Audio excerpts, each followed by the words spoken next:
Hello, everybody, and welcome back to the Chilluminati podcast, episode 213. As always, I'm one of your hosts, Mike Martin, joined by the Bill Murray and Chevy Chase of LA, Jesse and Alex. Oh, bitter enemies. Bitter enemies. Bitter enemies that were actors I know. Pitted against each other from the very start, occupying the same place on SNL. I don't like this because I'm Chevy Chase. Like, right? There's no way Alex is Chevy Chase, so that makes me by default Chevy Chase, and I don't like that. You're Chevy Chase, like...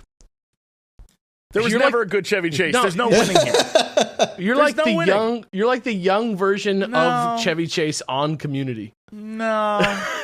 Just I don't win. There's no winning. They hated him on Community. There's no winning here. He was a terror in real life, but he was funny on the show. Yeah, it doesn't help. Gotta separate the art from the artist kind of thing. Fletch, right? No, everyone still hated him. He was kind of an ass the entire time. I've never seen Community, though. I have heard Community's great, but I've never seen it. It's a show. I expect you not to have watched most things. So when you say I haven't seen it, there's nothing about that surprises me anymore. No, good. We have that's called growth, Jesse. Congratulations. I don't know that it is, but well, we missed you last week, Jesse. We missed you. We had a Davis in your seat. Beautiful. And it was I don't know, less argumentative than usual, I guess. Well, it was also a listener story. It was also a listener story. Yeah, it was a listener story episode. Okay. So there were no wild claims made. No, not at all. Yeah, I don't know. Davis is a good guy. He, cares what other people think, and he's like a friend to everyone, and he's like a nice, kind soul. And me, bitter and old and spiteful. Hollywood has roughed you up too much. Bill Murray and Chevy Chase. Bill Murray, there you go. Full circle. You made the argument for yourself. And speaking of circles, why don't you circle on up in the wagon train and head over to patreon.com/ChilluminatiPod, where not only can you get Discord access, ad-free episodes, bonus minisodes for every episode, video minisodes if you get high enough, Rotten Popcorn, our brand new podcast where we watch movies that everybody I take that, though, as like either you get high enough in the tiers because you pay enough money, or you get so high you just start visualizing what we might look like. Seeing us in video. Yeah, that's exactly right. Yeah. Mathis is still trying to convince us to watch a Neil Breen movie, and we have successfully dodged it so far. Digital art from Mel, the coolest goddamn posters of all time.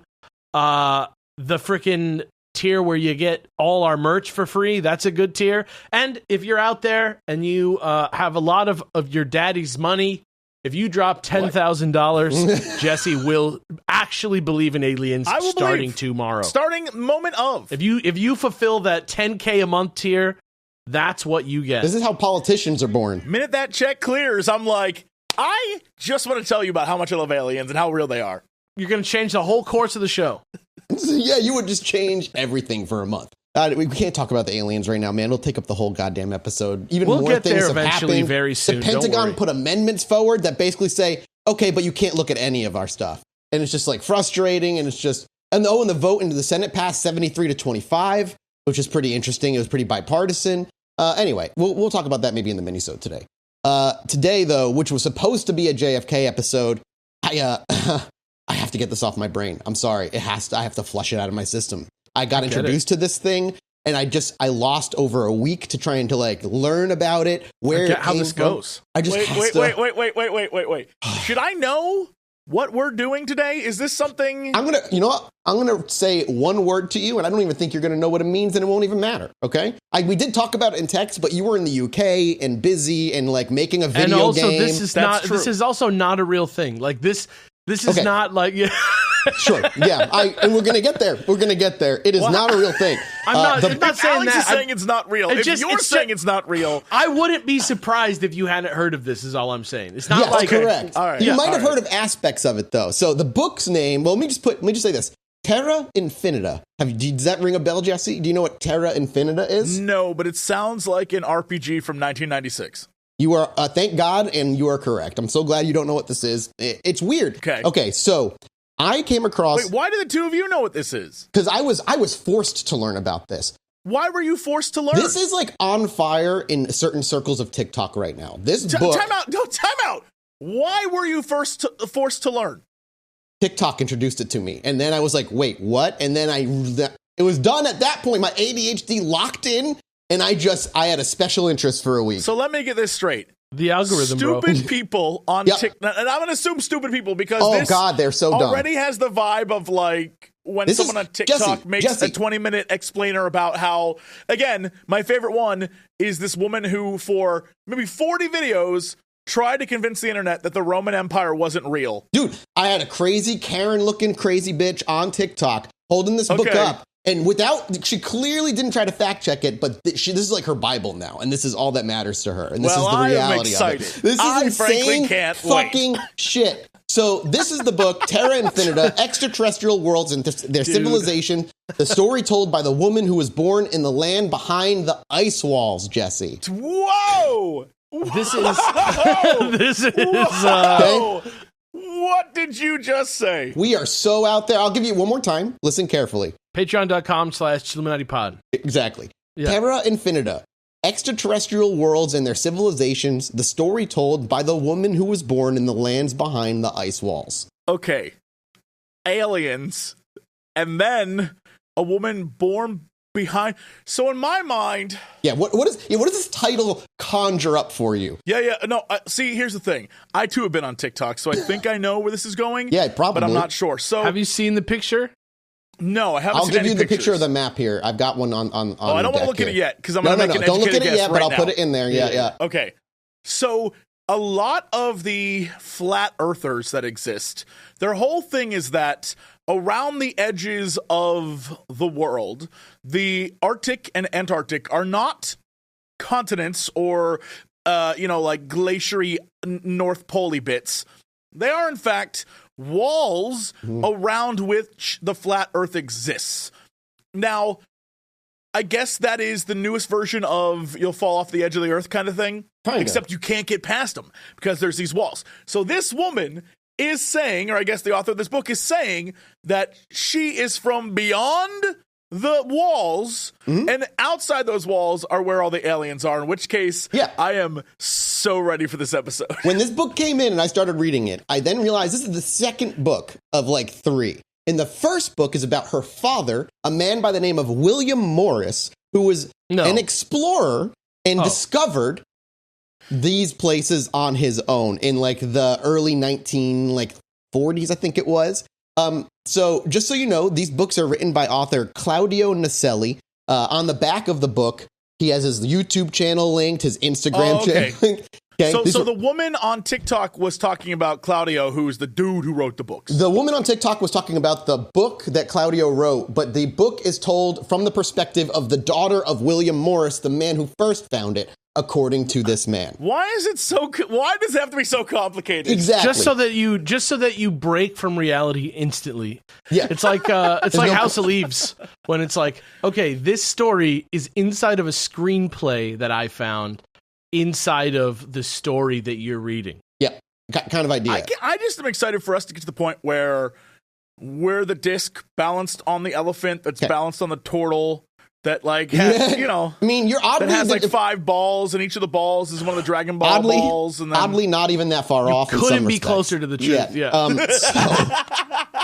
So what we're going to do is we're going to talk about specifically William Morris and his discovery of this place. I hate that his name is William Morris. Yeah, it's throwing me for a loop too. But we'll start with talking about Helen here to begin to lay a foundation of this world. But Jesse, to answer your question, it is that conspiracy theory, right? This is like classic Chilluminati, like episode 3 or 4, we're doing hollow earth, hollow moon kind of nonsense.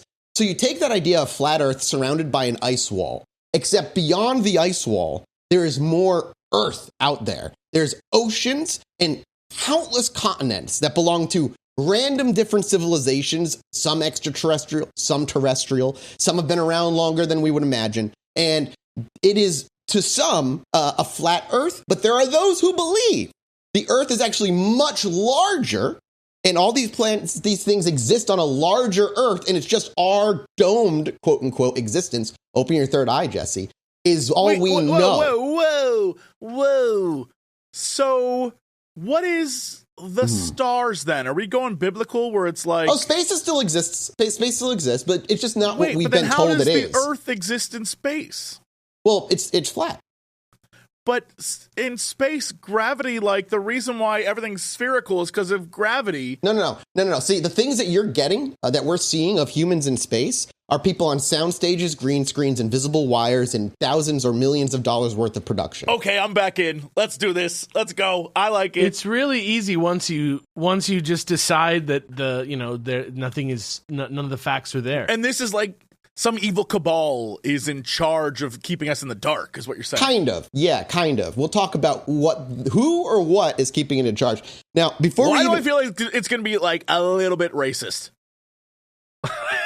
It's just like whoever's doing it, it's a little bit racist. This is the shit, by the way, and another reason I'm doing this, other than the fucking insanity, this is the shit that people just pick up without question. And this leads down, as Jesse may have just pointed out, a very particular and evil path. Because it's really fucking easy when it's presented in such a way and you just don't feel like thinking at all. I mean, honest to God, that's the real talent of these people. They just don't have to think. It comes down to the fact that a lot of people are looking for stuff to believe in. Absolutely. And looking for things to explain the world.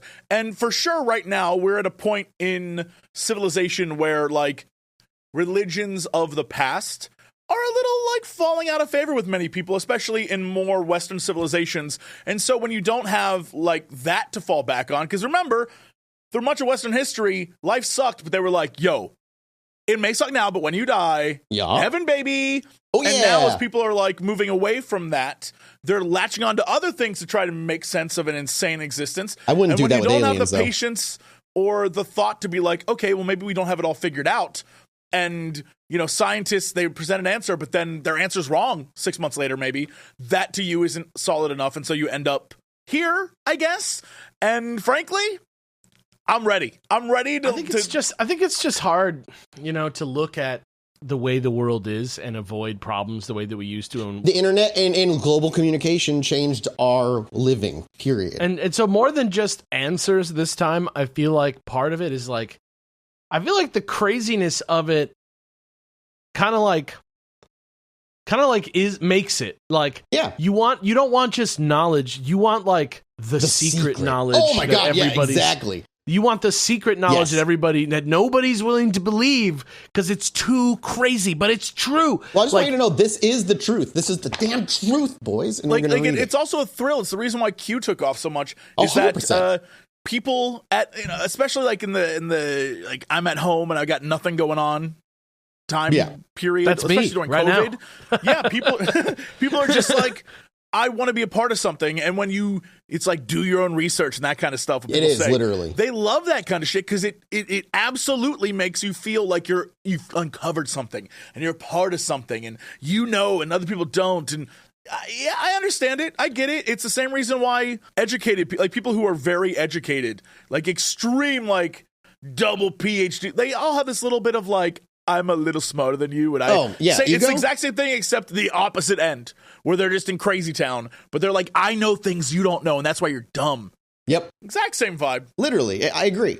And just, to put it out there, the book's written again by author Claudio Naselli. He goes by Nos Confundin, which is Latin for those who confuse, I believe, if I remember correctly. His YouTube channels, Nos Confundin, Instagram, all that good stuff. Now, I'm not saying he is, but there's a lot of evidence this man is a con man making a lot of money off of something that might have already existed. What do you mean? A long time ago, but that required another little bit of research that these people didn't want to do. But I'm here for you. If you are one of those people who stumbled across this, maybe you came across this episode because you're deep in the hole of Terra Infinita and you believe it, I beg of you to stick around, listen to this. Let's go deep and see where this may have even originated. And then afterwards, if you hear this episode, you're like, you know what? No, fuck these guys. I still believe.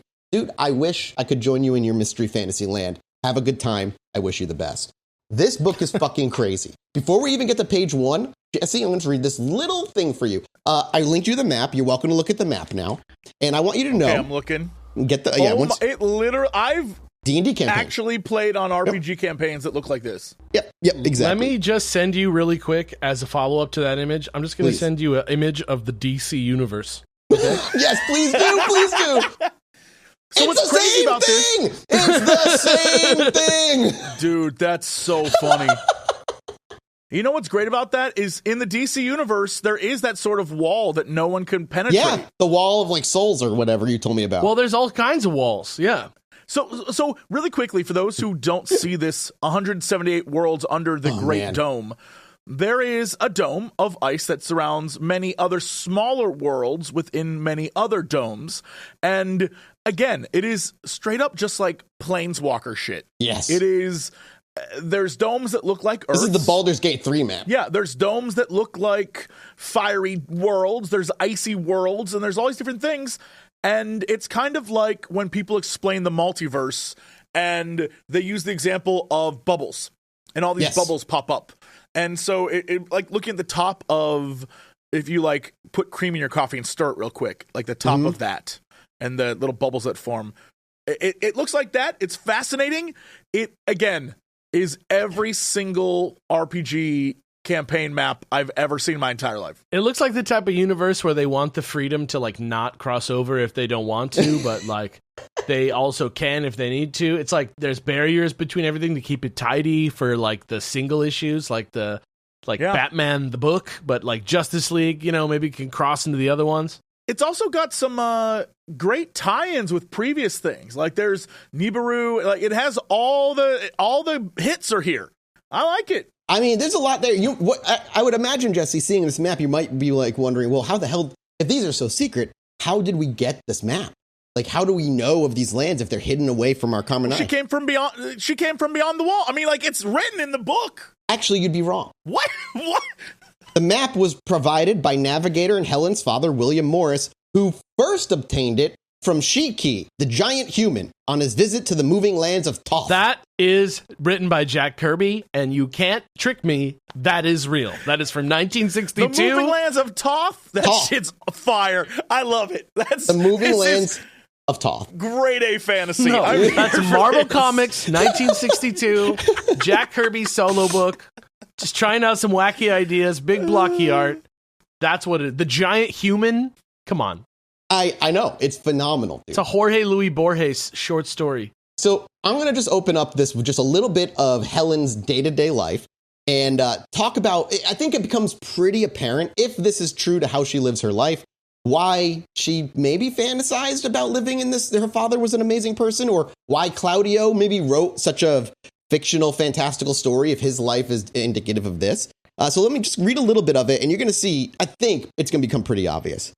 9:15 a.m. marked the clock in the suffocating and sad gray room. My eyes barely opened, and they somehow tried to give me an overview of where I really was. I must admit that every day I find it more difficult to adapt to this world.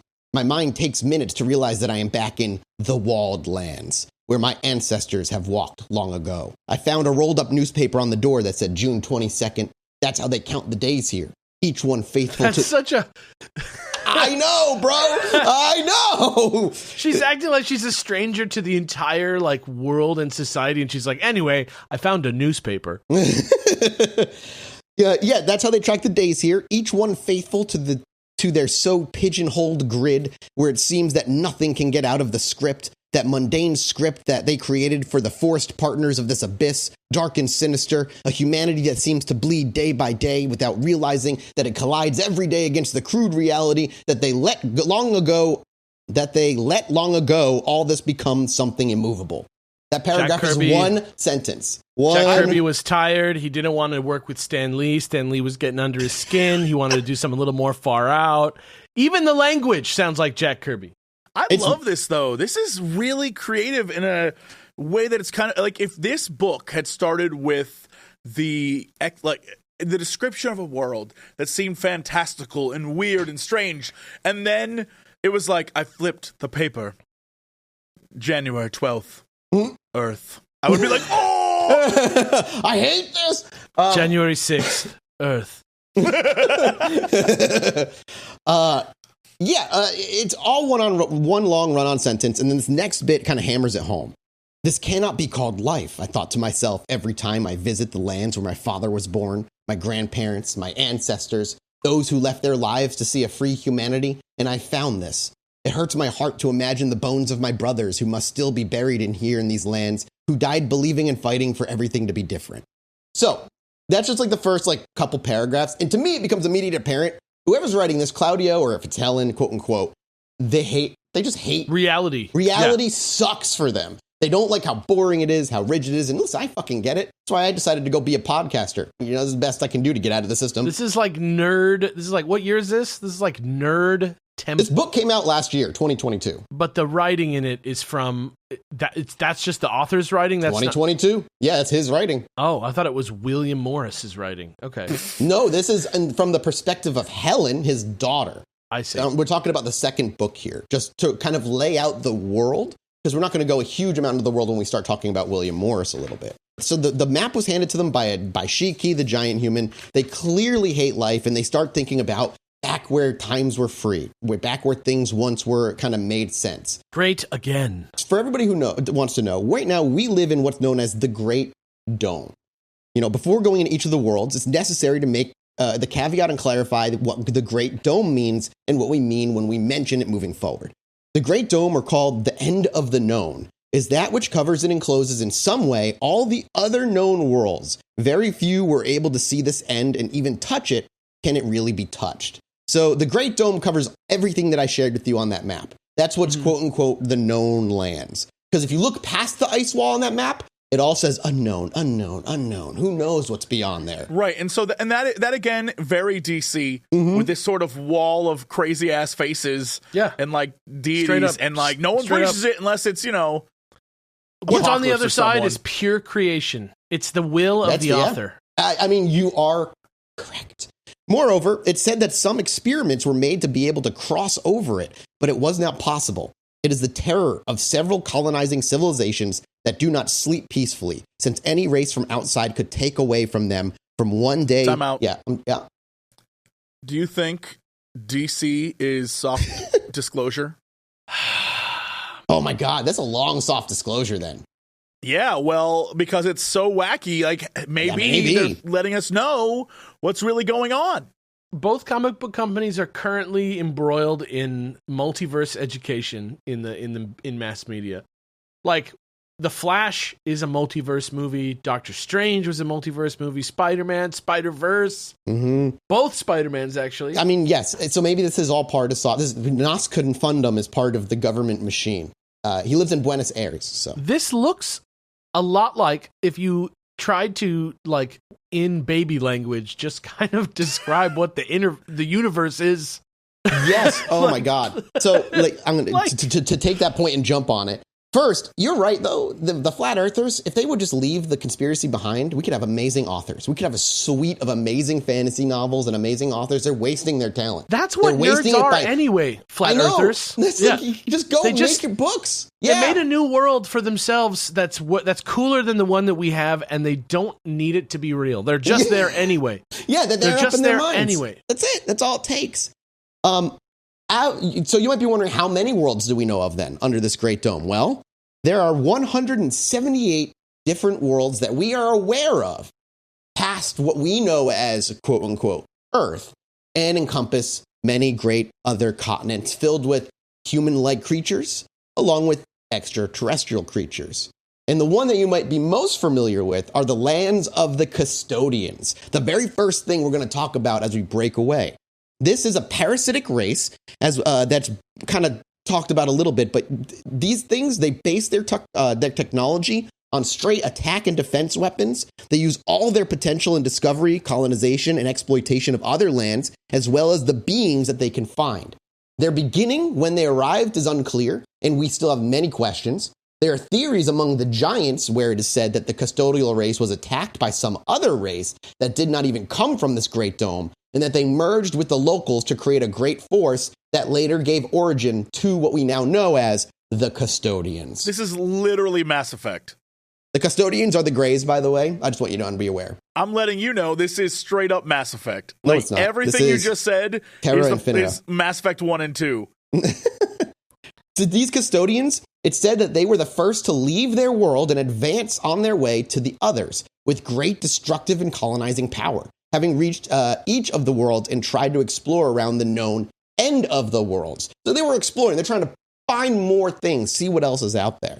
And while they have been defeated on at least two known occasions by two completely different races, it's certain that they are also vengeful, and that if they have yet not tried again, they soon will. The custodians are the only race, were the ones who attempted to enter the celestial lands that very little is known. There's a celestial lands out there as well. So it just says custodians. It's under one of the domes? Yeah, it's under one of the domes. Mm-hmm. I see.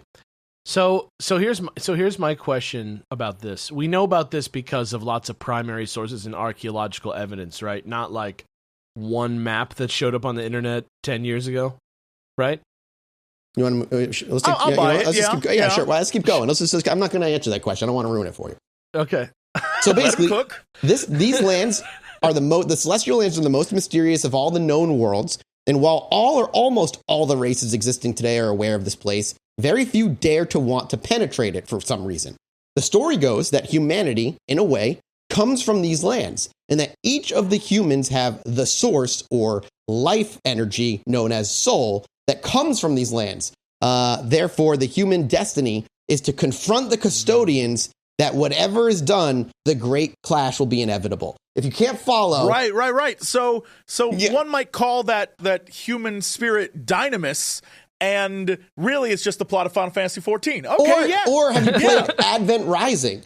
And the humans have that special energy that they then have to fight as the aliens come to... Again, the plot of Final... Like, how are you the hero of Final Fantasy XIV? Yeah, it checks out. Disclosure's just been happening forever. I just didn't realize it. This soft disclosure, but yeah, it checks out. It's all there. It's like genome engineering, dude. It's all there. If this leads to me being a lycantant, I believe completely. Dude, straight up, I'm in. I need those space rollerblades. What dome are they from, do you think? So the custodians and giants have already collided, and the forces of humankind and the custodians have collided in the past. And we were successful with the help of the Anakim giants, among other races. And history will surely repeat itself again. As said earlier, another clash is coming. The custodians are coming to wipe us all the fuck out. Why? Right. What did we do? We're humans. Oh. But, like, why is that important to them? That confirms my self-hate very much. Okay, so here's the other part. Going through this, you're just going to have to accept things. Because if you ask why, this book doesn't have any goddamn answers. No, but real quick. I want you to look at these. Hang on. I just want you to look at how these chapters are. Ready? Okay. That's the chapter start. Yeah. That's the whole chapter. It's like Dan Brown novel. Yeah. Yes. We literally both were Except like, it's less than 100 pages long. It's less than 100 pages long. I took like a Dan Brown. I went to Mexico once and I was reading a Dan Brown novel on the book. Loved it. Plowed through it. Enough. It was great. All right. I want you guys, and as we move through some of these lands. Probably was a joy to do the research for this episode too, right? It was just nice this episode was wild, dude. It's like it's nice not, I wouldn't easy. call it easy. A headache, a huge headache that is confusing but fun. Okay, now we're gonna go through a handful of the lands that we know of, who resides in them, and then we're gonna talk about William Morris and how he even discovered this place originally, and then I'm gonna do everybody out there a favor who never bothered to do any research, and I'm gonna tell you the next step and tell you where all this shit fucking came from and why Claudio Naselli is a con man. Okay, first land. Whoa. I feel like we're jumping away from the main story here. I don't want to know We're going back. That's fake already. I want the truth. You boys have been educated in some alien lore over the years. As we bring up these lands, I'm curious. Hold on. I forgot my question. I want to say it again before you continue. Oh, yeah, go ahead. Out of the 178 domes in the big dome, how many of those are human? Well, the ones we live in right now is the focus of humanity. There are other human-like races out there, like human giants. They're giant humans. But we are the only humans, really, the main humans. So it's one of 178. One of 178, correct. But, like, the best. And out there are other species, like bird people, and like dragonkin. Bro, you are dead on. I want you to. I need you, Jesse. I know you probably like locked it away and threw it out of your brain. But you need to go get into that mental chest of alien knowledge that I have forced into your cerebellum. Sure. All the different races. Yeah. You need just keep that in mind. But are there more than just the 8? Oh yeah. Cool. So there's like halflings and orcs and half maybe not so much fantasy. Okay, pretty much. Jesse, we're talking about the land of fact, not fiction here. Right. But pretty I mean, much. like in theory, sure. So all right. So instead of like high fantasy, we're talking like, you know, there's like a half, like one guy's got like a cyborg bit going on. Sure. And I'm like, yeah. Okay. So here's my question. Why then are we so important? Are we the last humans? Like, that's the thing, is we can throw off the balance of the whole dome? I can't promise you that you will have an answer by the end of this. I only ask because I want to know what our problem is so I can help betray us to Dude, I'm with you. I'll go to the people. Dude, I want to go meet Shiki, the human giant, and I'll just let her crush me between her thighs. I don't give a seems shit. chill. I feel like that's an ally to humanity, and I don't want that. I Right, want I'm to give with it the you. insect people. It seems chill to me. Yeah, I'm with you. It Shiki, seems the like a human chill world. giant. Yeah. Come on, All right, that's the my first favorite. One of place- my favorite sketch groups, the human The giant. first place we're going to talk about is rooted in where Ancient Aliens is kind of sits. The Ancient Sumerians. The History the Channel. Anunnakis. Oh yeah. The Anunnaki lands. Now, we haven't talked too much about the ancient Sumerian texts and like the Anunnaki. It's another extraterrestrial deep dive that we'll do one day. For now, if you sounds familiar, that's good, because here's what you need to know.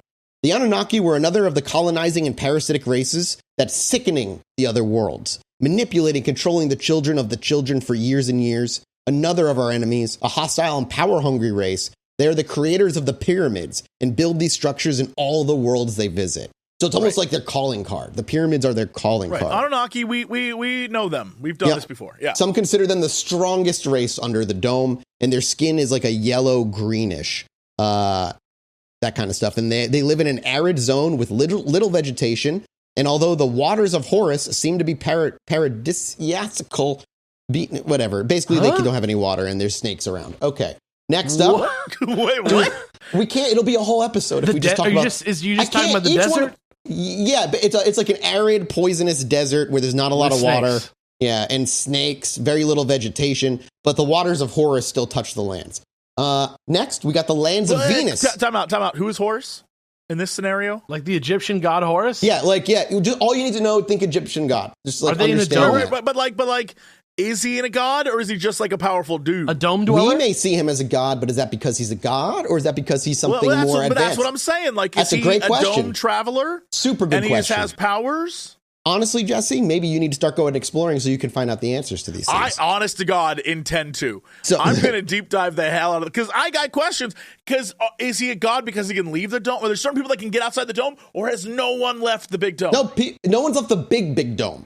Or those who have never come back. The people that can go between the domes are the planeswalkers. Yeah. But you can't leave the big dome But no because one that's can leave reality. the big dome. Yeah, that's reality. Right. Yeah, there you go. So you have the lands of Horus, Anunnaki's lands, the Sea of Horus, and the lands of Seth. Those are all considered Anunnaki lands. Next up, we have the lands of Venus, which are made up of Ruth, Gregory, Meitner, Kunitz, and Isabella. Meitner? Ruth, R-U-T-H. M-E-I-T-N-E-R, Meitner. Meitner, okay. Gregory, Kunitz, C-U-N-I-T-Z, and Isabella. Those are the lands. They sound like Evangelions. This takes place after the third impact.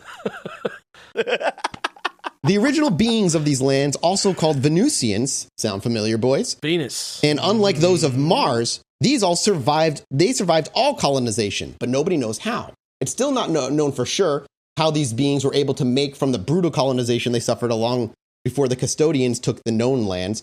If you're like, wait, that doesn't make any sense, good, because they never explain. According to some legends, within the giant race, the first humans thought to make contact with the original Venusians in order to form a block against the colonizers and thus learn from each other. This happened at the beginning, just before the custodians took the first humans by surprise, and they ended up being colonized in the walled lands. There are theories that some of the early humans who started in these lands, the lands of Asgard, Lemuria, and Atlantis, may have escaped before the first custodial attack on the humans and possibly settled in the lands of Venus. And those who live in Venus, known as Venusians, are actually the first humans that were attacked by the custodians and escaped and lived. And then, So there's even a dome called Venus. yeah, well, the lands of Venus consist of multiple lands. So that's the land of Venus. I see. But does that dome have That's in our giant dome. That's in the 178 right? worlds. But Okay, the but then land of speaking- Venus itself is a dome with Yeah, lands if you look at inside of it. all the worlds, almost all of them have their own walls as well. So let me just get this straight. So we're in space in real life, and there's a barrier of air between us and space, the land between that connects the different worlds. And then there's another planet just next to ours called Venus it's not out of space. It's all on this. right. No, yeah. In reality, I'm just talking about in the 3D fictional 3D world. Oh, well, again, what we know of space is all a lie. We don't know what's out there because what they do is they film on a sound studio in front of a green screen with invisible. Who is? Time out. NASA, the government, everybody. But, no. Okay. I get that. Uh-huh. But when I take my telescope, because Venus isn't that far away, a person can get a high-powered telescope in their home. It's one of the brightest things in the sky. So if I point my telescope to it, what am I looking at? Who knows? Maybe a hologram, Project Blue Beam, something to keep you in the dark.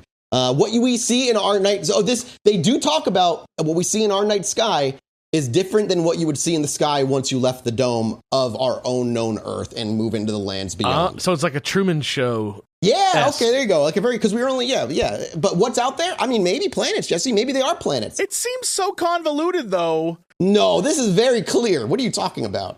I just feel like, many, 1,000 years before there were sound stages, they were still looking at Venus. That's the fake history they teach you. Oh, shit. You're right. You just got ice pilled, bro. You got ice pilled. I love it. History's written by the winners, dude. Yeah. Oh, shit. History's written by the domers, brother. So that's the lands of Venus, and they're potentially humans that survived the first custodian attack. The next are the lands of the Draco. That's just dragonkins? Yeah. They have the land. The lands of the Draco consist of Edaman and Athabine, and it's one kind of continent surrounded by water, and the water itself is surrounded by an ice wall all the way around. You can see it pretty clear right there. You also have a map. The Draco lands, also known as Edamines, are the inhabitants of the Draco, are the inhabitants of the Draco lands, which are northwest of the known lands, which is our land. So these lands are northwest of what we consider Earth to be. Northwest? You have to cross over the lands of Venus to get there, though. Let's say you're standing in China. Which way is northwest? Okay, remember, it's not a globe. It's all flat. It's all flat. It's all flat. It's all flat. So it's all the same. Sure. What's the real northwest? America? Probably, based on these people? I guess. Maybe. Where do I look? To the northwest, wherever I am? Well, if you want, you can look at the map and find the known lands and then try to go northwest from there according to the map. I think we should. I mean, yeah, you can do it. It's in there somewhere. Right. Yeah. Okay, so let's see. The lands where are we? We're in the middle? The known lands. No, so the Anunnaki lands are sort of in the middle. Venus is to the south. Oh, yeah, I see the lands of Draco. They're northwest. Yeah, no, they totally are. There you go. They're like straight west from the lands of Venus. And then the structures underneath, are those land structures? Like the gray and the white? Yeah, they're like walls, mountains, that kind of stuff. So there is topography between the domes. Yeah, there's some deserts, of them, yeah. You can see it, yeah. You can see giant ice things that go across. This one land is all underground looking. Yeah, we gotta have a geologist look at this. This one land is multiple lands in multiple concentric circles. I'm here for it. This is great. Okay, well, so the other thing is what's fascinating about the lands of the Draco is that what's fascinating about the lands of the Draco is the dragons that live there. These beings, known as the Draco, once visited our lands, are known for their great technological advance in weapon, much like the custodians, as well as great psychic development. Some of their beings can communicate telepathically, using this technique to subdue any colonizing enemy or even to colonize other lands. By means of the Edamines, by means of a treaty, achieved a union with the custodians. But at the beginning, this was not so. But the custodians attacked their lands when they were not in their most advanced stage. But on the contrary, the Draco lands lack islands, but two large continents are found with great vegetation. And in fact, the most exotic plants of any other circle environment within the Great Dome exist there. There's more. You can go read more about it if you go get the book. We're gonna move on. I'm gobsmacked. There's more. The lands of Mars. These are who inhabits or inhabited these lands that lie beyond the walls, the ice walls and the mountain walls. There lies this great world crossing the second dome and traversing lands that few humans have ever seen. Mars has great incidents in the known lands, since in those lands, several events related to humanity happened and still happen to happen today. This immense circle environment and misnamed red planet harbored a great and diverse life within its dome. These native Martian civilizations were reportedly totally annihilated by the colonizers. So the question is, why wasn't part of it left for possible further development or even for some kind of manipulation by the colonizers themselves?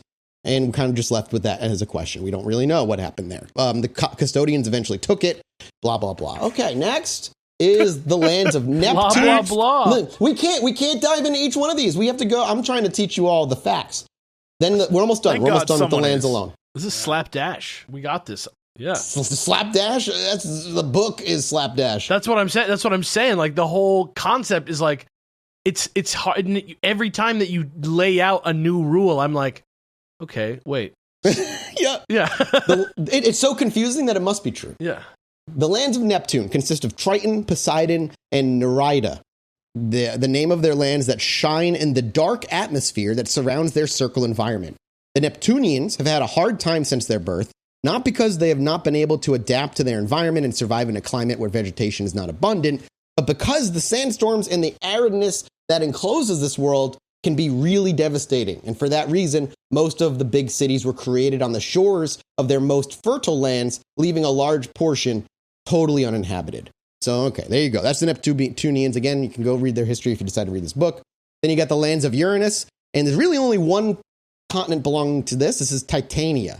The Uranians, or Uranites, are pinkish skin. The tonality of their eyes are completely dark, although there are exceptions of completely white eyes that give the appearance of having visual difficulty. But the reality is that their sight is hyper-developed, being able to see great distances and taking advantage of this as a great opportunity to explore other lands. They have like telescope eyes. They can like see things really far away, and they genuinely explore just by looking really far away. It's fascinating. Okay. I love it. Yeah.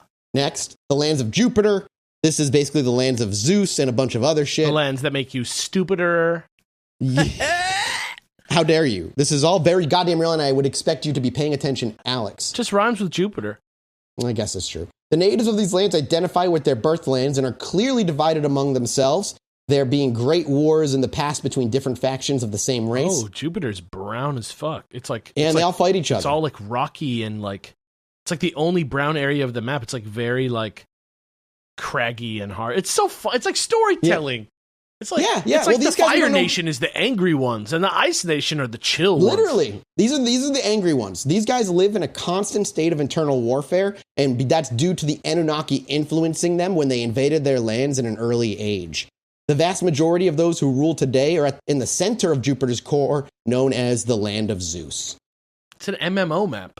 Next up, Pegasus and the lands of Pegasus near Jupiter and Hercules became a great headache for several races for a long time. The beings that were born there were identified by their wings, which they created basing their technology on exploration, not so much to the weapons that they could use for attack and defense, much less colonizing other lands. They're very friendly people. They don't want to fight. They just want to explore. Basically, this played against them, however, when the custodians arrived and attacked them, and their peaceful ways didn't hold Everything up. changed when the custodians attacked. Literally. I'm going to see if... Okay, here we go. I was going to say we could talk about Aldebaran and a bunch of stuff, but let's skip over a few worlds and go to the land of the Reptilians. This one everybody knows rather well. Reptilians different from the Draconians. And the Reptilians, I thought they lived in the Earth. Okay, so what's hilarious... Okay, I'm here to help you. Okay. In UFO lore, there is actually a belief that reptilians and Dracos exist and they are separate. The Dracos are, if my memory serves correctly, the Dracos are interstellar. The reptilians were the terrestrial race on Earth that evolved first and then went underground after the great cataclysmic event that wiped everything out, and then humans came about. But in this scenario, they pieced out and went to a different... Well, the reptilians are an invading force that just have a lot of presence everywhere in this book. Oh, right. So they were here in our... Wait, so was our... Well, okay, so let me separate. What I said, when the Dracos come from space and the reptilians are from Earth, that's general UFO lore of the 12 different alien races. Yeah. Right, no. Yeah. I'm trying to figure out this version of it. Sure. So that would mean that they are this sort of... They spread around and whatever. Here's my question. Was there ever domes with nothing and then people inhabited it? Or does every dome serve a purpose? It seems though every dome serves a purpose that we're aware of. And how old are the domes? I can't answer that question. Are some domes older than other domes, or do they all form the same time? Yes, no, some are older than others, for sure. Well, then how are the domes, then why are some... Bro, when the you're newer asking ones scientific questions when we are just learning the truth of the I thought you did Pleiadians. your research on that. I'm going to have to look it up. Bro, I read everything that's available on this shit. I'm going to have to look it up and get my answer somewhere else. I think what you mean is write another story based in this universe, because I don't think... Or just you buy the 3 books he cranked out and just read them all in like an afternoon. Done. You probably have a lot more answers there. So the reptilians are often mistaken for Anunnaki or other beings, but the reality is that they live far away from the known lands. Although they have visited them on several occasions and have made direct contact with those domes' leadership, they are beings who prefer to live far away, and their homes are generally built underground, and these advanced reptiles have shown great hostility to humans on several occasions they have encountered them. Basically, your typical idea of what a reptilian is in terms of like what we know of them in typical UFO lore. You just add the extra layer that they have been to the lands of Hydra, Dubé, Lacerda's lands, Celestial lands, Terra Incognita, and a few other things. They've just kind of like gone around and talked to other people, but they like to stay far away from everybody else, influencing from a distance. Make sense? Yeah. I mean, no, I get it. what the words that you're saying do make sense. Is that a good thing though? Or do you feel like you're getting? I hope you're not getting stupider. Like I understand. I understand the words that are coming out of your mouth and the messages that you're saying to me. Does it make sense? I don't know. It's also, so before we move into William Morris, which we're going to leave this thing now because we're not going to go into all 178 worlds. Here's what you need to know about William Morris's daughter. She refers to these lands as the Ancestral Republic, like the lands beyond, where the giant humans are, where the Venusians are. That's where it's starting to feel a little racist. That's where Jesse's little racism is coming in right there. I want you to just hold on to that idea. I just want you to hold on to that name, the Ancestral Republic, because it's something similar is going to wind its way back when we get closer to the end. Her father, they were all born in the known lands. Her father actually discovered the lands beyond and all this stuff after he was an adult. So William Morris, he himself, according to his daughter, and if you look up any sort of historical record on who this man was, there isn't one.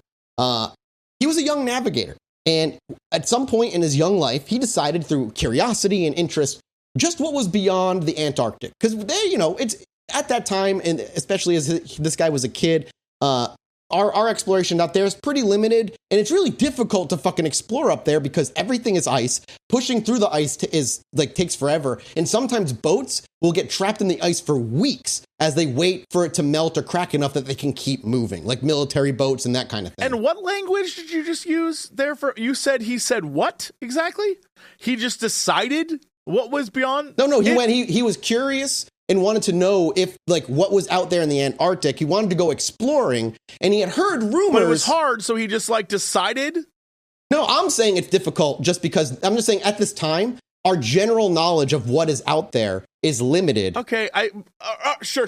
I want to rewind the tape, because he said something, I was Please, like, I maybe misspoke. That is full. No, I mean, like. Basically. Okay, I'm along for the ride. Yeah. Exploration in the Antarctic, even today, isn't it forbidden in certain areas because of just how dangerously cold it is and how quickly... It's not forbidden, it's just be stupid to do it. Essentially. And he was even more so back then. And of course... There's actually, real quick, I just want to say, for the record, if the two of you want to join me on an adventure, I have saved on my phone, and I will always save it, is a cruise line that it's called, the ship is called the Viking Octantis, and it is a cruise ship that also is a research vessel. And what they do is it's a Polar Class 6 ship, and they have tours where everyone who gets a room there gets an amazing room with like a view of the ocean, whatever.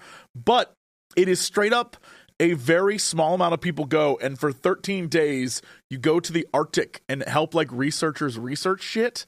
That seems fucking tight as hell. And then I would love to go to the Arctic and just be on a boat and like go in little underwater craft and stuff. Oh my God, sign me up. Yeah, that sounds super fun. And then maybe we'll reach the dome. You never know. Maybe we'll actually find the wall and get out of here. That's what I'm hoping for. It's certainly icy enough. I mean, yeah, it's definitely icy enough out there. So maybe there is an ice wall, and maybe beyond it, the White Walkers are coming. I mean, anything could be out there. We're lucky. If we're lucky, that's what's going to happen. But yeah, generally, according to Helen, her father was just a very curious man, and he had 34 years experience in the Continental Navy. And there he met a person who was called Butler, who was infiltrated in these lands and who had also been born in the known lands.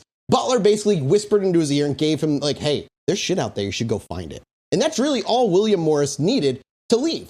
He left from New York City in search of this hidden world that was supposedly beyond the Great Ice Wall over in Antarctica. And other evidence people use of this are maps from the 1500s. In fact, On TikTok, one of the many things they consistently like to pull up are these maps from like 1593, and out in the beyond, like out of what they've known, is like a great wall that they writ down. Like they don't know. And the reason is not because they saw a great wall, everybody, but because it was 1593 and they didn't fucking know what else was out there. They were just guessing what the sky was. Yeah. If they saw a fucking huge whale, they probably said sea monster. You know, like it's just like, it doesn't mean they were to take what people said in 1593 and assume it is just completely true is as foolish as reading this book and being like, well, it was written in 2022, so it must be real. Like, it's the same thing. Don't do it. The map doesn't prove anything. So start from the N in Nos Confunden right there.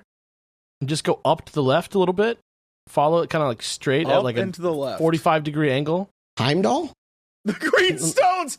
No way. No way. My thing's not zooming in. I can't see. I hate this.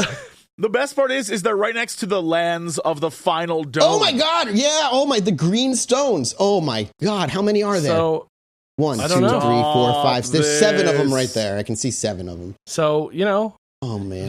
Maybe this is real. What are the whoa! There's something called the resurrection lands that do not have a dome.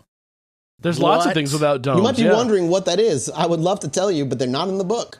Dude. This dude has so much money to make, you're not going to get all the worlds in one book. One of them's called Planet X. Yep. Right next to Nibiru. Yeah, and one of them's called, what is it? There's no like Nucleus 270. No. there's no unifying theme here. The toxic lands. My favorite part is right next to Nucleus 270 is Lands of Cyclops. There's also Beta Lyre and Beta Tulare. This is amazing. Stevenson 1. Delta 1. There's also Second Earth, Land of Clones with America 2 and Europa 2. Yeah, the Land of Clones. Well, how is that? Hey, I'll give you a little bit of information on the Land of Clones. That's no problem. Here's the Land of Clones for you. Basically, it's a very strange... Oh. Time out. There's a reason why I couldn't find Earth. Because Earth isn't just Earth. Earth is one dome. And then, so when I was talking about this, there's a place that was like concentric circles. That's Earth. Yeah. Yeah. Earth is the Earth we know. And then around us is Asgard and the Ancestral Republic and all that shit. And then around that is Deathland, Atlantis, Mermaid's Land. Wait, how is there a Deathland and then Island of the Death? There's a lot we don't know. And Ocean of the Death. Well, that seems like a waste of naming, but okay. I guess you're just going to have to buy this man's books of honest truth. Anyway, I'm sorry to interrupt you. Talk to me about clones. It's basically considered a strange Earth. It was created as a totally experimental first Mars Earth. No idea what that means. Although it was not used for a long time until they transferred the idea to the Mars Earths. The first to penetrate the circle environment were the Anunnaki, finding only life in a very early stage of development. It was immediately used to transport some of the then dominant races to create an experimental site for conflict resolution and inter-race development, but this did not prosper and it was almost destroyed. Then it was used as cloning lands to save lives of important leaders of the different races. For that reason, it has the characteristic name. So, when Obama dies, he doesn't die. He gets brought over to the cloning lands so we can get cloned Obama. And then, I'm sure the Bushes got cloned as well.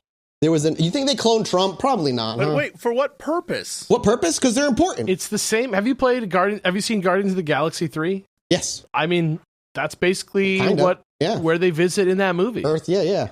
Alter Earth. Counter Earth, that's what it was, yeah. There was an escape of beings that were used for cloning that had to be chased in order not to generate great commotion in the different worlds.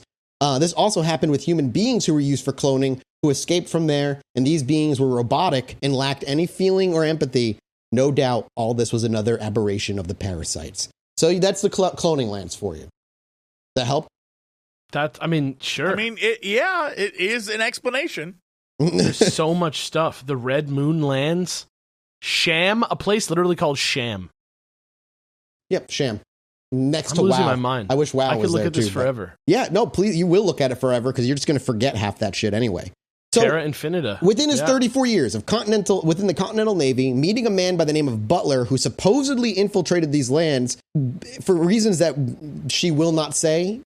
That's what she says in the book. She won't say why. But with a team formed by several members, experienced in war and above all, their experience in maritime navigation, Despite the thousands of complications and threats they received to do so otherwise, they actually went out and explored the zones beyond the walls. Of course, they were threatened by shadow governments and told not to go do it, but he did it anyway. And Morris had heard these stories and went out. Morris and his crew sailed for many months, braving storms, icebergs, and all other hazards unimaginable and imaginable. They also came into conflict with what else but pirates and outlaws while they were out there, fighting off pirates, trying to take their ship and whatever goods they may have. But despite all of their challenges, all of the conflicts with these outlaws, pirates, weather, and terrible things, the one thing they never gave up was hope. That's beautiful. Finally, after a long and perilous journey on sea, Morris and his crew reached the Antarctic.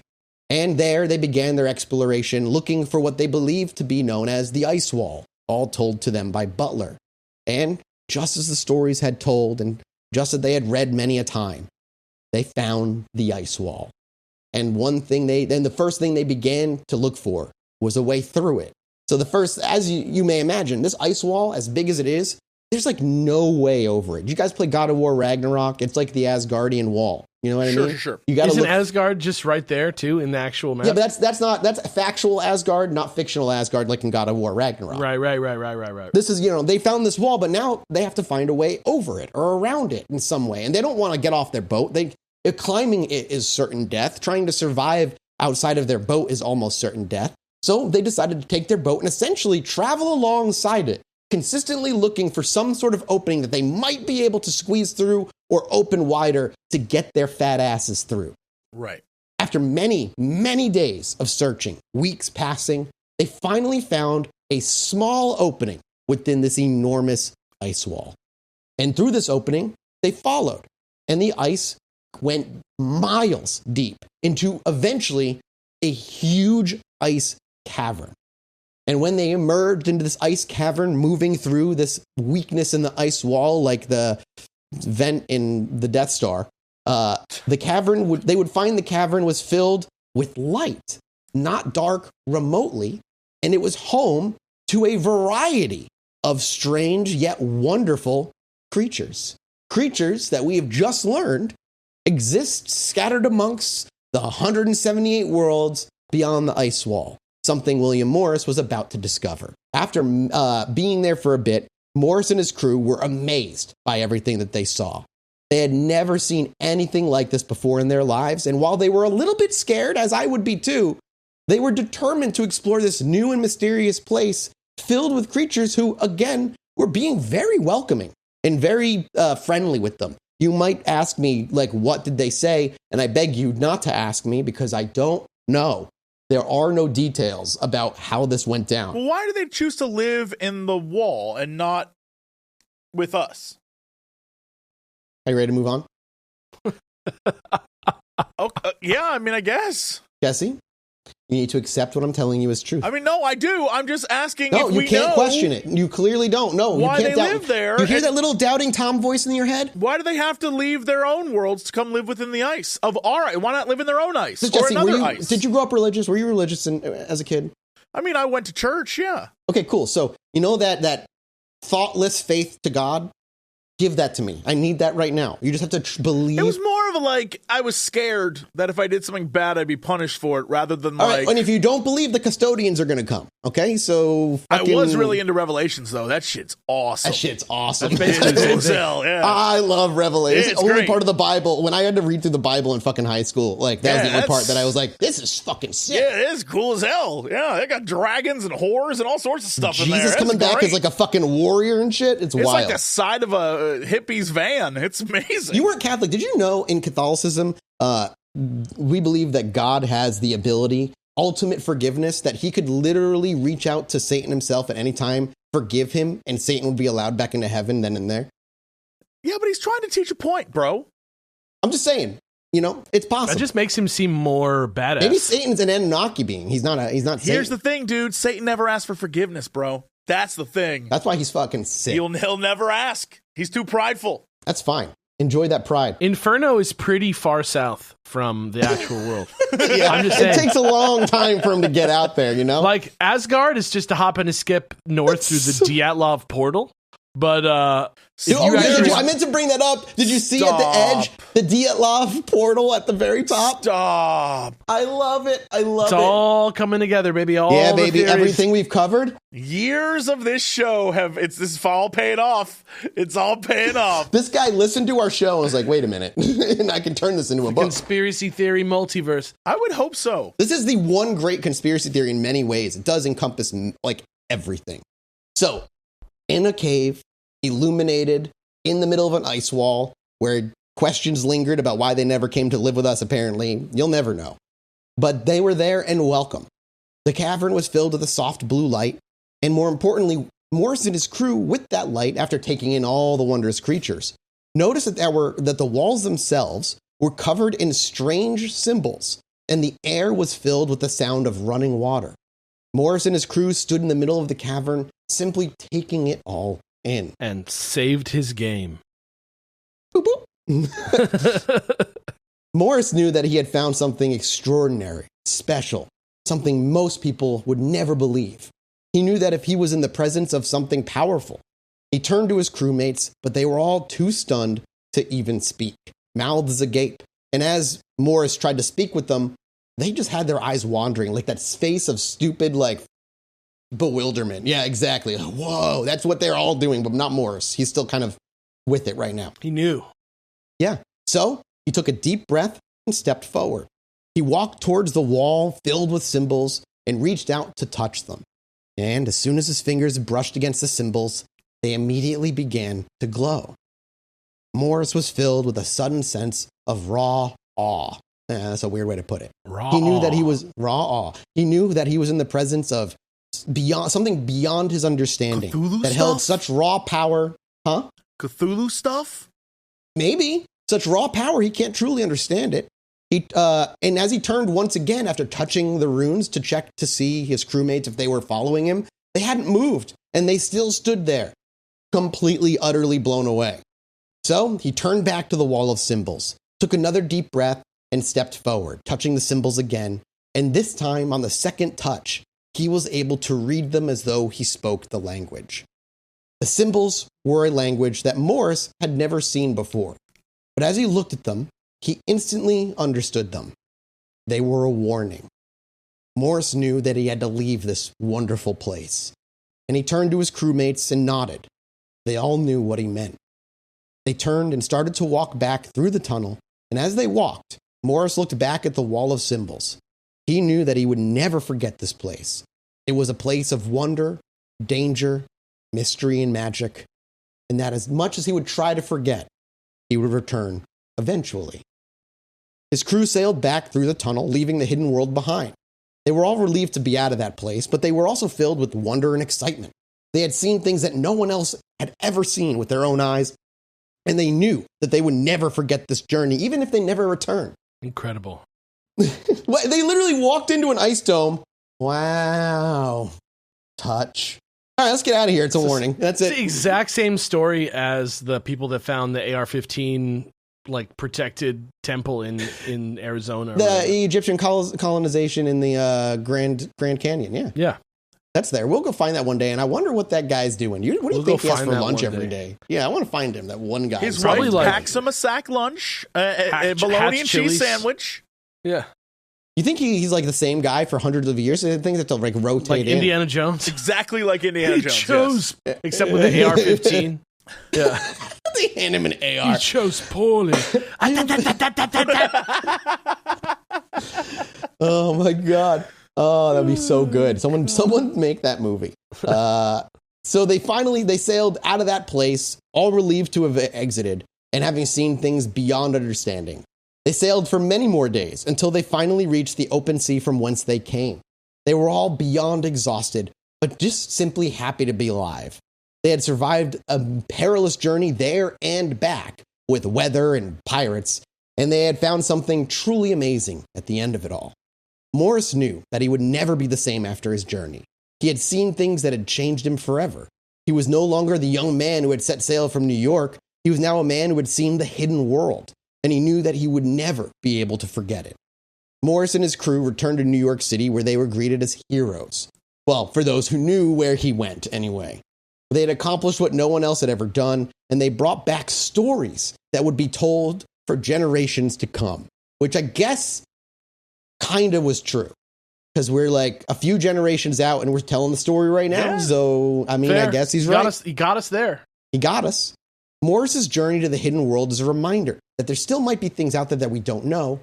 But the interesting thing that brings the curiosity is where Helen claims these stories were discovered. You see, Morris, for all his fascination and love for these things, apparently never once spoke about these things publicly beyond those closest to him. Smart man. Yeah, because that'd be crazy. Yeah, people would just be like, throw him into maybe. And if this is true, I truly could see, especially at this time, just locking him up in like a psychiatry ward and just kind of like, the old man lost his mind. Right. But it's still something that never once ever lingered, stopped lingering within his mind. Morris's discoveries were met with mixed reactions for those he told, and Morris and his crew made several more voyages over time to that hidden world. And each time, they brought back new and amazing discoveries.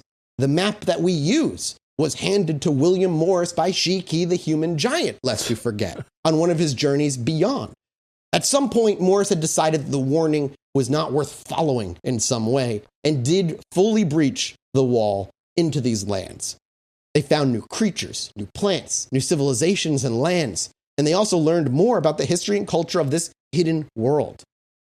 He was also given a large sum of money by the government, quietly and secretly, of course, which was used to fund further exploration into the hidden world. Because, of course, our government knows about it. Remember, there are the reptilians who send their own to go speak with our leaders. The government is aware of the truth beyond the ice walls.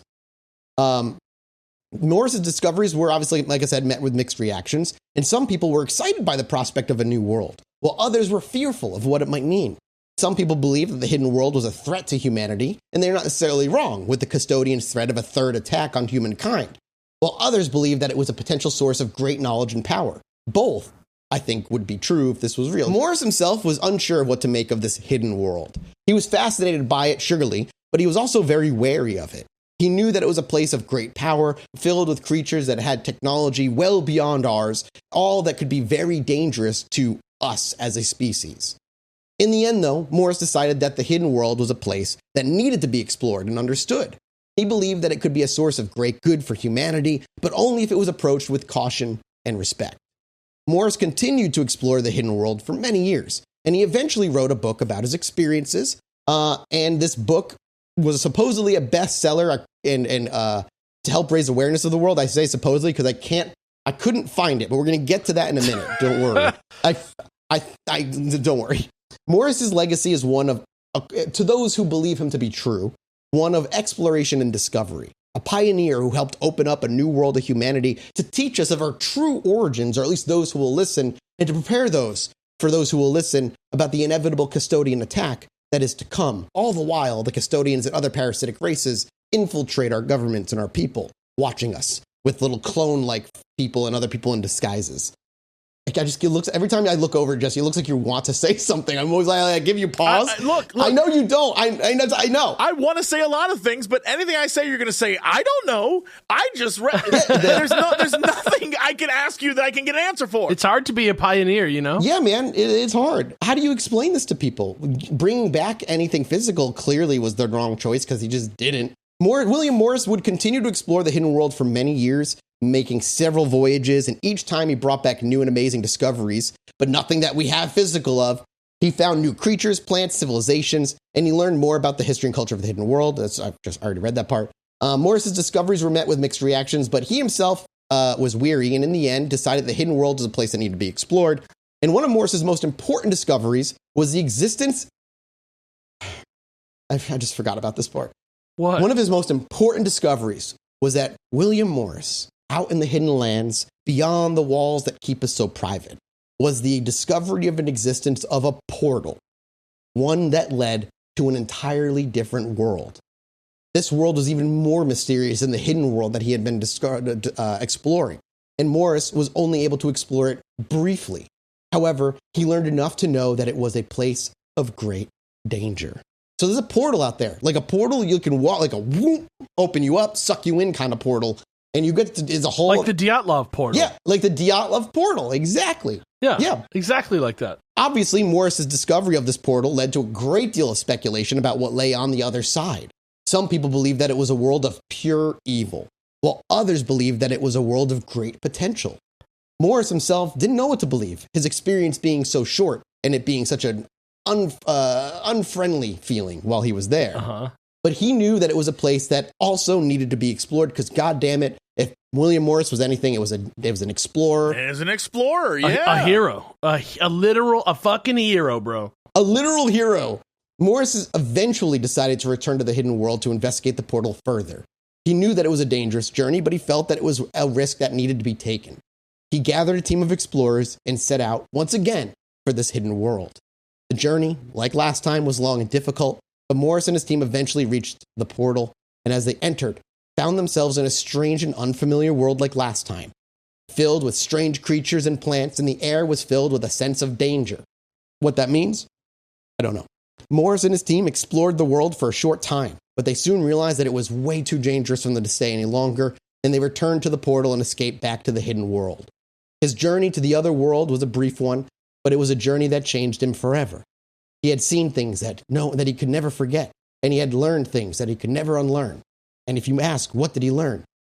I don't know. Stuff. Exactly. He learned that Morris returned to New York City a changed man again. No longer excited about this hidden world, but worried about the danger that lie beyond a portal of unknown origin. He never spoke publicly about his journey to this other world. He knew that it was a place of great danger, and he did not want to risk revealing its location to others. However, he did write about his experiences in a very private journal, which might be where we get most of our first-hand information from. Not the journal itself, but Helen's recollection of the journal that she read. Right. Of her father. What kind of journal are we talking about? Like how many pages was this journal that she read? How many do you want it to be? I don't know. What am I supposed to imagine? How many do you want it to be? What am I supposed to imagine? You know what I mean? I don't know. There you go. That's my answer too. I don't know. I don't know how long this thing was. Doesn't really know. We don't know. If we had it, if it was there, if we could look at it, it'd be one of the most valuable historical documents of all time. Because in that journal, the location of this portal is supposed to be written. People could go there and experience it. Right. It gives directions on how to get through the ice wall. But this is something most of us will never see. It's just something that Helen keeps to herself and doesn't share with anyone. So we don't know what is beyond that wall. The truth about the hidden world is still relatively unknown. And some people believe that the hidden world was a paradise, while others began to believe that it was a land of nothing but darkness and evil. Both kind of true, if you think about it.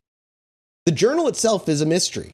Morris never spoke publicly about his journey to the hidden world, and he never revealed its location. And as a result, there's much that we just don't know about this hidden world, and the journal is often contradictory and confusing, according to Helen.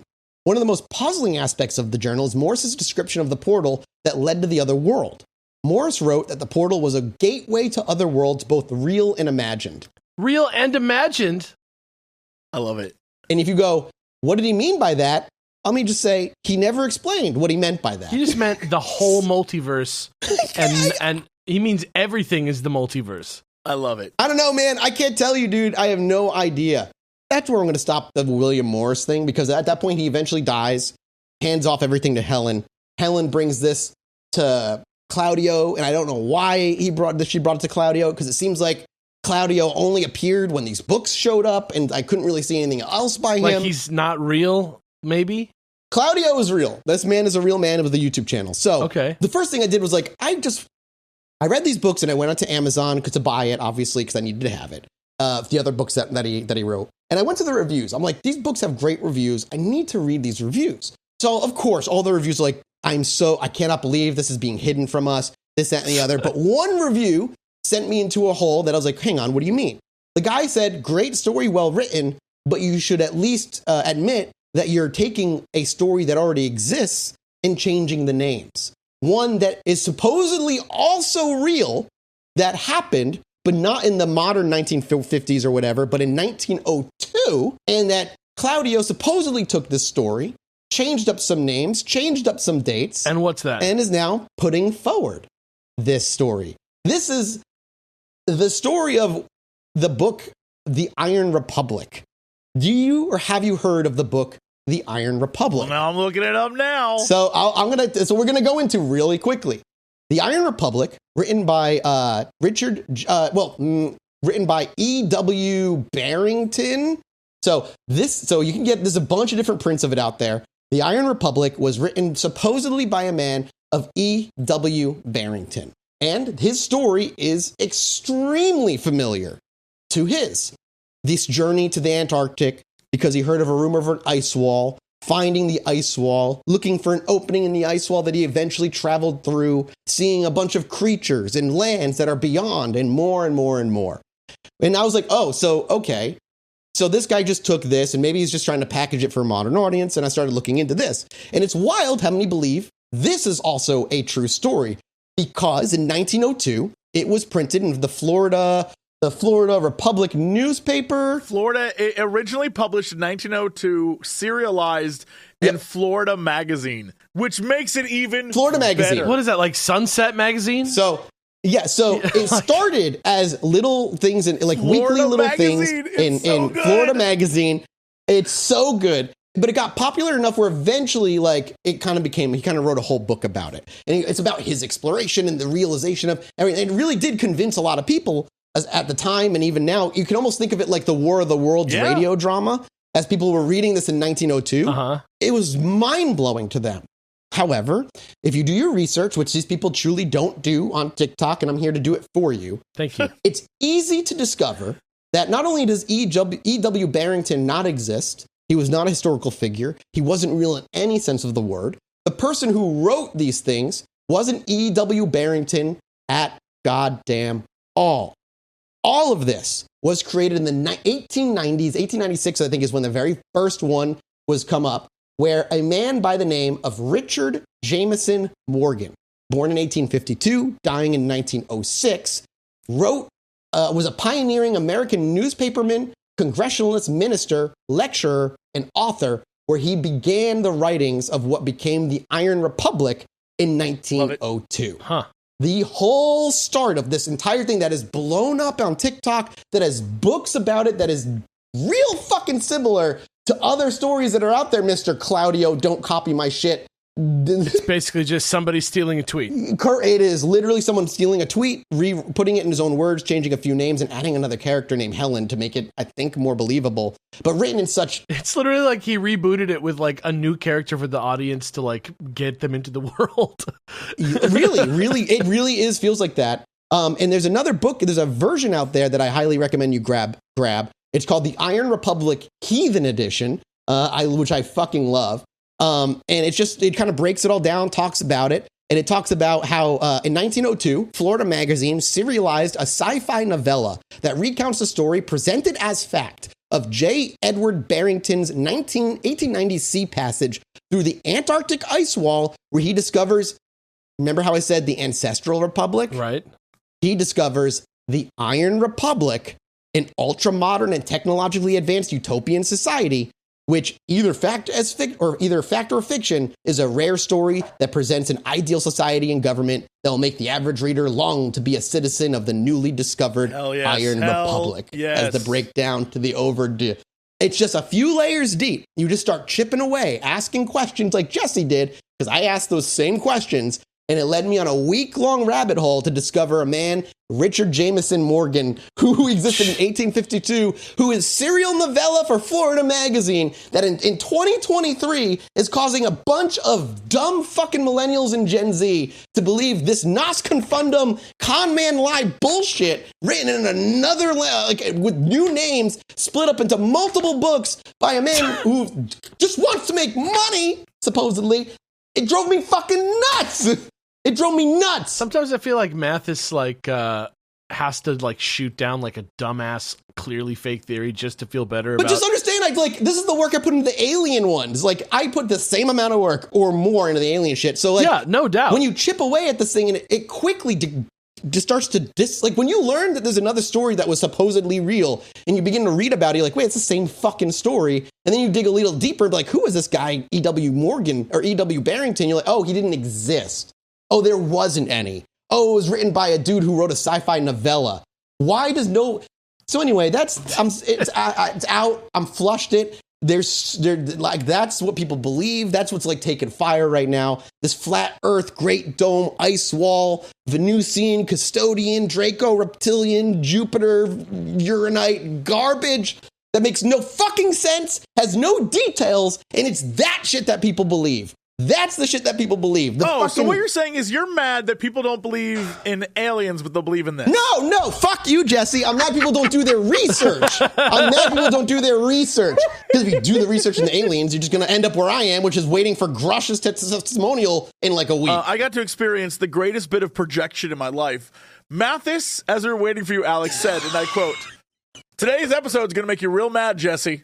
And I have enjoyed the hell out of it." It's just crazy to me that these people don't do the research. Like, if I come across an alien thing, like the 12 species, the immediate thing I do is go, what? Where does this come from? And you just start researching it. It drives me people can pick up Terra Infinita, the second of book in a 3-thing book, and just believe it based on no evidence. And if they just took a minute to do some research, you could start learning the depths of it. So if you walk away from this episode, listener, who maybe you were believing in this thing, or maybe you're on the wall of flat Earth or the Great Ice Dome, please do yourself and your own sanity a favor. Before you're like, I'm on board like I am with aliens, do at least the same amount of research I would do, which is days worth, because it's important to find the truth of it. And research is work, and I know it sucks, and I know it's boring, and I know it shatters your dream reality of what you think is real, and there's no Venusians and Shiki, the giant human, ain't gonna come suck your dick. But you just gotta, but if you're just gonna jump on fucking TikTok and push this shit, you're so close. You're just, the danger that you do. YouTube is not a great source of information, however. I'm not so close, Jesse, fuck off with that. YouTube is not a good source of information, however. I don't see any TikTok Senate bills going up about Nos Confundum's hidden world exploration. All right, I don't see any Senate bills or congressional bills. It's not. It's shit. because it's not equatable. Let's be real. You know what I mean? Like, let's. Yeah, be but real. Jesse is pushing my buttons. We all know. Push your button. We all know. We all know what's happening here. So this, I hope, was a nice like throwback to like that first batch of Chilluminati episodes where we talked about Hollow Earth and Hollow Moon. This fits right in there. And also, like, wraps in so many other conspiracy theories, so many other things that we didn't even get to touch on. And if you're interested in reading it just for the fucking shit fun of it, go for it. It's a wild book. It's kind of poorly written. The grammar is terrible, and the sentence and the spelling often falls apart. But what's in there is a campaign setting. And if you really want to run a cool-ass campaign setting, I think this book is really fucking good for that. Hilarious. Like, I genuinely mean it. It gives you a brief history of every world, who lives there, what they're about, why they're there, with other worlds that are left just mysterious enough that you can kind of do whatever you want with them. It is a campaign setting, and it's a fucking cool one. It's like the ultimate campaign setting. It really is. So if you're listening, you're like, hey, I wrote that shit. Dude, take your talent and go make a campaign setting. I'll buy it. I play D&D. It's a fucking cool world. Just do something with it other than be an idiot. Stop being stupid and be stupid like me, not stupid like you. Can you imagine if we could buy Terra Infinita as like a franchise, the Chilluminati? Chilluminati's Terra Infinita campaign? Our official conspiracy theory? Oh my God. Okay. I don't know how we can make that work.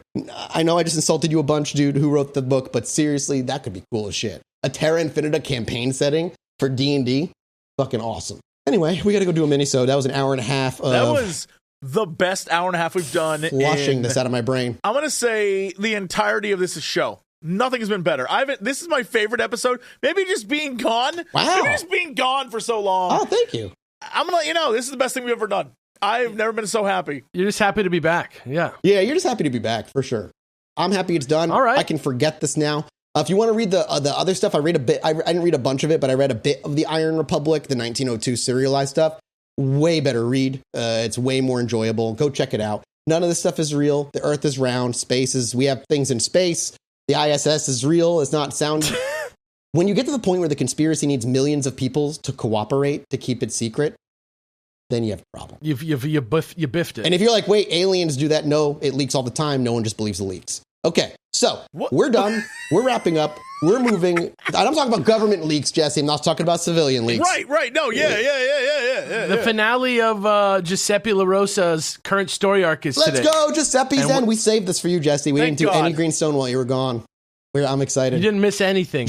It's like you never Alex, left. where can people go to listen to my decompression of this episode and also the end of Giuseppe La Rosa's story? The current story arc. Let's be real. It's not the end of his whole story. Not by a long shot. Not even close. But if you want to hear it, go to patreon.com/ChilluminatiPod, the place where all your dreams come true. It's true. And we'll have to do a mini-sode next week. Alex has the reins. We won't spoil what it is. I think Alex is taking over next week. I think. We'll have to figure it out exactly, but look for an episode from me soon. I think you already said what it was, but... May, but I don't remember. Yeah, either way, look for it soon. All right. We'll be back next week. Thank you guys so much. We're off to do a mini-sode. Goodbye. Bye. Goodbye. Anyway, me and my wife were sitting outside indulging on our porch one night, enjoying ourselves. I needed to go to the bathroom, so I stepped back inside, and after a few moments, I hear my wife go, "Holy shit, get out of here." So I quickly dash back outside, and she's looking up at the sky in awe. I look up too, and there's a perfect line of dozen lights traveling across the sky.